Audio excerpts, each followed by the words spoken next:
Hello, and welcome to this edition of Queer Profits Podcast, where we dive into topics and issues nobody wants to talk about in the world, socially, and more specifically, in your business. Queer Profits is all about inclusion. Everyone is welcome here. By that, I do mean everyone. So if you've ever felt like you didn't fit in, felt like you couldn't find your place, well, no matter who you are, no matter what you do, no matter what, anything, you found your place. On today's episode, we're going to continue. I'm going to talk about, what am I talking about? Leverage. We're going to talk about how to leverage your business. 3 ways that you can really specifically leverage your business to make more money, to have more free time, to do the things and come for the reasons that you started your business. And so many times as we move into our businesses, we forget that. So we're going to come back to that. And as always, we'll talk about our 3 pillars, which are inclusion, community, and growth.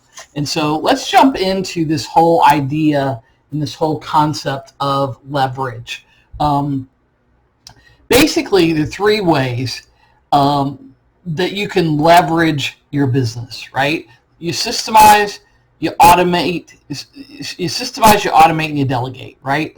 That's the thing that we tend to look at when we talk about leverage. Now, inside of those are literally hundreds of ways to increase the amount of leverage. And so when I say leverage, I'm talking literally about the true definition of leverage, right? How do I get more done exerting the same amount of energy, right? Of my energy, right? So one of the ways that we leverage is by having team, right? Systems in place. And we don't manage our team, we really manage the systems and then let people manage that piece of it once we put those in place. So I really want to challenge you to look at, do you have systems in place in your business? And we could do hours on just systems, but we're not going to, don't worry. Do you have systems in place? What are the things that you want to be systemized? And systems work. People will say, well, Diane, if I have systems in my business, it takes away the spontaneity. It takes away the fun. It doesn't take away the fun. What it does is it allows people to work in a place where they know what to expect. They know what you expect of them. They know how things are done. They know what to do. They know how to do them. And it actually makes life and business easier, right? So think about, what are the things that you can systemize? Well, it runs the gamut, right? You can, and I want you to also think about what are the things you can systemize even when dealing with outside vendors, right? Maybe there's a particular day of the week that is more convenient for you to take deliveries. And so you work out some sort of system where, ABC delivery company comes only on Tuesdays between the hours of 11 and 2, if that's possible, right? And sometimes it's not possible, but I'll give you some examples of things that are, right? But I want you to think about systems. What are the kinds of things that you can systemize? You can systemize almost anything. And having like operations manuals and those kinds of things. How do you want your phone answered? Does it matter to you if everybody has on, when you walk into a Target, you know that the people who are in red shirts never wear a red shirt to Target. It's funny I said that because I have a red shirt on. They're staff, right? So the system that works there is a red shirt. They have name tags. Those are systems that you have in place. And it makes it easy, too, for your clients because they know what to expect. So we talked about systemizing things. Do you care how the phone gets answered? Do you care about what people wear? Do you care about how things are done? Do you care that when people place an order online, they get it's the same process every time, right? Those kinds of things. Systems help not only you, they help your team, they help your clients, and they help your vendors. So I really want you to encourage you to think about what are the things in your business that you can systemize, that you can put systems and operational procedures in place that just make it easier for everyone, right? So things like, maybe part of what you put in as an operational system is all emails have to be answered within 24 hours of, them coming into your inbox. Maybe you systemize how the email looks, right? You can systemize things like how your emails go out. Maybe you have a header. Maybe everybody has the same footer. All those kinds of things that just make life easier. It's a great way to leverage. Automation is a great leveraging tool, right? There are a lot of ways, by the way, to leverage. You can leverage with other people's time. You leverage with other people's money. You can leverage with automation.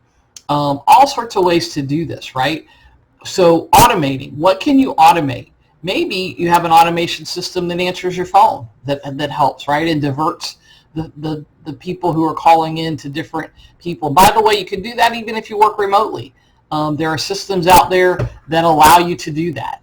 So what can you automate? Automating emails, automating funnels, automating your marketing, ads. What are the things that can be automated in your business that allow you or someone else's time to be freed up so that they can be doing other things?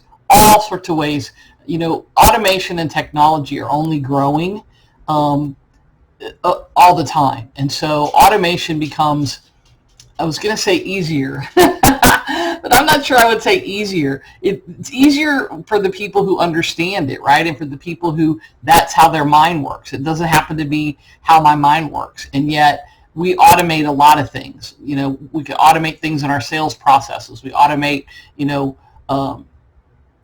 how things go out. And so the key many times, especially in today's world, I think when we start to talk in our environment, especially about community, right? How do you automate things and still make them seem personalized, right? You do it by using people's first names. You can do it by talking the way you write things and not saying all of you or whatever, but just saying you. And I think that's one of the challenges with automation is how do you still personalize? And I think that's something that you really need to take into consideration. But think about it, right? If you can sell on a process of one to many instead of one-on-one, automation helps with that a lot. With email and even with automating social media posts and those kinds of things. And that's something that not everybody agrees with, and that's fine. Do what works for you, right? Automate the things that make sense and hire people to help you as a leveraging tool to do things that can't be automated, if you will. And finally, delegate. And I think this tends to be the hard one for us as business owners and entrepreneurs is delegation. First of all, what do I delegate, right? And I would tell you should delegate as much and as often as you possibly can. So what do you delegate? Delegate, first of all, the things that you're not good at, the things that you don't like to do. That's the first thing. And then delegate pretty much as time moves on. I would tell you should delegate as many things as possible to clear your desk so that you can clear your mind so that you can take on more of that visionary perspective and attitude from the company's perspective. So delegation too is there's this piece of us that says, well, but I can do it better than anyone else. And you know what? You're right. You probably can. It's your business, right? And you probably started your business because you loved doing a particular thing or because you enjoyed a particular thing or you were really good at that thing. It doesn't necessarily mean that you need to continue to do it. And so here's what I always say to people, and maybe this will help. Well, it's just easier and faster for me to do it myself. Well, you're right. Right now it is. And that's always going to be the case. When you decide to delegate, the thing that's going to happen is it's always going to take you more time initially up front to get it off your plate, which is what stops us from doing it. Well, it's easier for me to do it. Well, yeah, it is right now. But how much time is it taking over the course of the next year or the next month that if you train somebody, you spent the time now, how much time and energy would it free up in that 30-day period, right? And so sometimes because we think short term, it stunts us in our long-term thinking. So I want to put that challenge out. The other piece of this is, well, I can do it better than anyone else. Okay, you're right. You can. Let's just go with that. You're right. You can do it better than anybody else. But where does that get you? Right? So here's what I'm going to say. And more, excuse me, more importantly, does the client care?